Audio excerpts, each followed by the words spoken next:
水星の魔女漫画以外にも新しいコンテンツなんかやってもらいたいよねってことで、どうもプラミンです。はい、ということで今回はそんな水星の魔女からこちらのキット、そうガンダムルブリスウルなんですけど、このガンダム水星の魔女で出てきた時もガンプラ作った時もなんか思ったことが1個あるんですよ。そう、こいつバーチェに似てないって思ったんですよね。なんかこの重装備な感じとか、なんかね、こう雰囲気がバーチェにどことなく似てるんですよ。ということで今回はですね、こちらのルブリスウルをこの HG ガンダムバーチェと軽くミキシングして全塗装して制作していこうと思います。そう、本当はね、このルブリスウルをバーチェカラーに塗装するだけの動画にしようかと思ったんですけど、なんかちょっと軽くでも簡単にいじれそうだなって思ったんで、ほんとマジで軽くいじって塗装する動画にしようと思ってます。ってことで早速作っていこう。はい、じゃあ早速作っていくんですが、このルブリスウル、水星キットっていうだけあってかなりクオリティ高いんですよね。めちゃくちゃクオリティ高くて、合わせ目なんてものもないし、かなり塗装する派にとってはね、作りやすいキットになってるんで、本体加工もね、やるものといってはゲート後の処理とかだけにしようかなって思ってます。もう本当に塗装がしたいだけ。僕のこの塗装意欲をこいつにぶつけたい。マジでそれだけです。で、こっちのガンダムバーチェの方からちょっとね、バーチェ要素をウルに乗せていきたいと思ってて、やっていくものとしてはこれだね。まずは GN バズーカ、これを持たせてこう。ちなみに左の握り手ウルのやつなくしちゃったんで、もうこのままバーチェのやつ乗せていきます。ガトリングと GN バズーカの2丁持ちができるようになりました。で、バックパックにご丁寧にジョイント穴が開いてるんですよ。さすが最近のキットって感じなんで、ここにバーチェの背中のやつ GN キャノンですね。これはね、多分無改造でつくと思うんだよね。ついた。はい、こんな感じ。めちゃくちゃ雑だけどバーチェらしさをね、とりあえず入れてみました。で、実は僕のこのウル何かがついてないのがわかると思うんですけど、あれですよ、背中のフェーズドアレイキャノン。はい、これですね。これね、なんかね、ジョイントを作った後バラしてしまってあったから、ジョイントがどこに行ったかわからない。なのでもうこのままつけていきます。適当なジョイントで。これは背中の中心につけて、こういう感じでスラスターみたいな感じで出してもいいし、このままこうグイッと前に持っていけば、ここでこうキャノン展開もできるので、割とこのジョイントありだと思います。こんな感じでね、通常時は背中に乗せてスラスターっぽい形にしていこうかなって思います。ただちょっとこのウルもね、作った後結構ガシガシ遊んでたんで関節緩いんですよね。塗装すれば関節きつくなるかなって思って、特に何もしないんですけど。はい、ということでまずミキシングはもうこんな感じで終わりにしておきます。本当にもう GN キャノンとバズーカつけてフェーズドアレイキャノンの位置を変えただけなんだけど、結構印象変わったんじゃないでしょうか。より一層重装備になった感じだね。多分ね、このままそうだね、キャノンも前に向けられますね。大丈夫だ。それじゃあ次は軽くね、ゲート後の処理とかの本体加工をやっていきましょう。はい、それじゃあね、早速本体加工をやっていくんですが、まずやっていくのはもちろんこれ、ガンプラモデラーの義務、アンテナのシャープ化。まず余分なところをカット。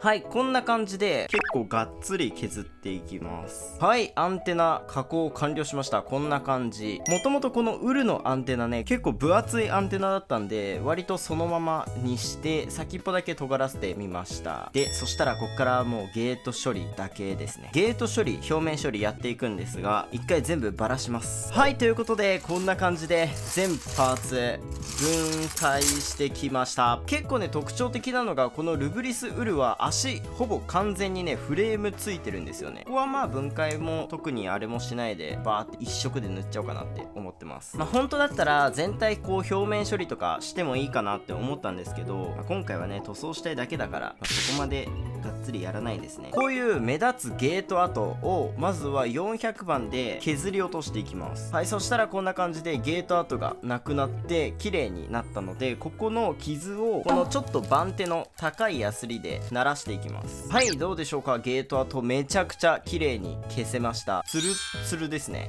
こんな調子で全パーツヤスリがけしていきましょう。はい、全パーツのゲート処理が終わったら、次は超音波洗浄機で洗浄していきます。最悪なことが起きました。塗装用の部屋雨漏りしました。いやもうマジ最悪。このルブリスウル作り始めたの9月なんですけど、9月に大雨降って塗装部屋雨漏りしまして、でそれだけじゃなくて最悪なのが、塗装部屋の屋根と塗装に使ってたアイテムほぼ全て水没してカビが生えました。もうガチで最悪。ちょっとカビ映るんで若干閲覧注意なんですけど、僕塗装用のワニ口クリップとかこうやってガンプラの箱の中にしまって収納してたんですけど、もう雨漏りしてその雨がこの箱の中にまで入って、その湿気のせいでワニ口クリップの竹串がカビまして、いやもうほぼ全部のねワニ口クリップがカビって、もうガチ最悪なんだけど、それだけじゃなくてガンプラの塗装に必要なこれ塗装ベース、これも水没して、ちょっと分かりにくいんだけどね、これもカビてて見えるかな、若干緑の場所とかがあるんだけど、もうマジでほぼ全ての塗装用のアイテムがカビまして、こういう割り箸とかもね使ってたんだけど、そういうのもマジで全部カビて、ガチで萎えたしブチギレそうなんだけど、何よりこの雨漏りした屋根までカビて、もうなんでかっていうと、もう僕のこの使ってる塗装部屋めっちゃ古い物置なんですよ。なんか多分作ってから100年ぐらい経ってんじゃないかな確か、みたいな部屋なんで、もう全部カビて、この動画撮る前に屋根もね全部掃除してめっちゃ疲れたんだけど、こっからも塗装アイテムなんか使い物になんないから、今まで使ってたワニ口クリップ、塗装ベース、その他もろもろカビたもの全処分。まあ大体総額1万とか2万ぐらいかな、全処分です。もうガチ最悪だよね。塗装の汚れ拭く用に買ってたタオルとかもねもう全部ダメなんで、もうマジで全部捨てました。まあもうこのね惨状を見てみんなが面白がってくれるならまあそれでいいかなって。 YouTuberだから危なかった。俺は YouTuber だから我慢できたけど、 YouTuber じゃなかったら絶対我慢できなかった。まあ、そんな感じでもう全部処分して、塗装ベース、ワニ口クリップ、タオルもろもろも全部取っ替えして買い替えまして、購入金額だいたい2万円。ワニ口クリップは竹串のものから変更して金属製のものに変えました。もうそれのせいでもうめちゃくちゃ萎えちゃって、このルブリスール表面処理の途中だったんだけど、もう萎えてやめまして、もうそのままパーツを洗浄して塗装をしていきます。まあここから塗装やっていくんだけど、この塗装ももう萎えて1ヶ月ぐらい放置してるんで、11月入ってから塗装してます。これ今動画はいってことで塗装やっていきましょう。頑張れ。はい、それじゃあ気を取り直して塗装やっていきましょう。まずはフレーム、いつものスターブライトアイアン。これはまあ塗るだけでめちゃくちゃかっこよくなりますよと。塗ってみるとこんな感じ。なんかもうフレーム塗るときこのスターブライトアイアンしか使ってないから、動画の変わり映えがね全然してない気がするんだけど、なんか皆さんおすすめのフレーム塗装用の塗料もしあったらねコメントでぜひぜひ教えてください。そしたら続いて外装パーツ。外装メインカラーはバーチェカラーにしたいのでホワイトにしていくんですが、このルブリスウル成型色が濃い緑色なのでクールホワイトで塗装しようかなって思ったんだけど、成型色消せるかがちょっと心配だったんで、今回は白サフで塗装していきます。まあただこれも1回塗っただけだと若干緑が透けちゃうので、全パーツしっかり2度塗りして塗装していきます。そしてこのまま本体外装ホワイト以外の赤色とか黄色とかにしていく部分、それもね1回白サフを吹いてこの緑色の成型色を消していく。成型色を消したらまずは赤色ディープレッドで塗装。ほんと赤色はねディープレッドが最高すぎる。マジで綺麗ですこれ。ただ最近ディープレッド単色で塗装してなかった気がするから久しぶりな感じもするかな多分。続いて本体外装イエローの部分はキャラクターイエローを使って塗装していきます。この塗料はザ成型色の黄色みたいな感じの黄色になってくれるので、なんかこう無難なカラーリング作るときはめっちゃね重宝します。続いて胸部とかの黒い外装パーツ、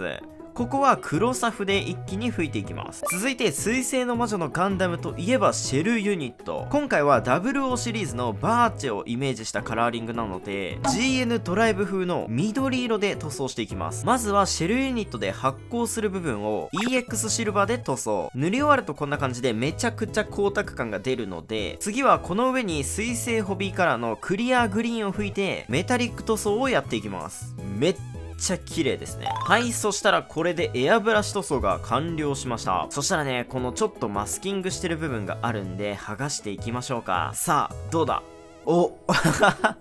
気持ちいい。最高だな。反対側もめくってみるといい感じ。めちゃくちゃ綺麗ですね。しかもかなり綺麗にしっかりとメタリックになってくれました。そしたら続いて背中のフェーズドアレイキャノンのメタリック。これはモールドの内側だけメタリックにしたいので、このはみ出てる部分、ここをみんな大好き水性塗装の相棒マジックリンを使って拭き取りしていきます。マジックリンを綿棒につけてこすりつけるだけでこんな感じでめっちゃ綺麗に拭き取れるんで、これを全部にやっていきましょう。そしたら最後に墨入れしてデカール貼ってこれで完成っていきたかったんですが、冒頭で関節が緩いけど塗装したらまあなんとかなるだろうみたいなこと言ってたと思うんですけど、全然なんとかならなかったです。めっちゃ緩いので、ダイソーの滑り止め液を全部の関節に塗ってこれで乾燥させたら、やっとこれでいろいろ問題が起きたルブリスウルバーチェカスタム完成です。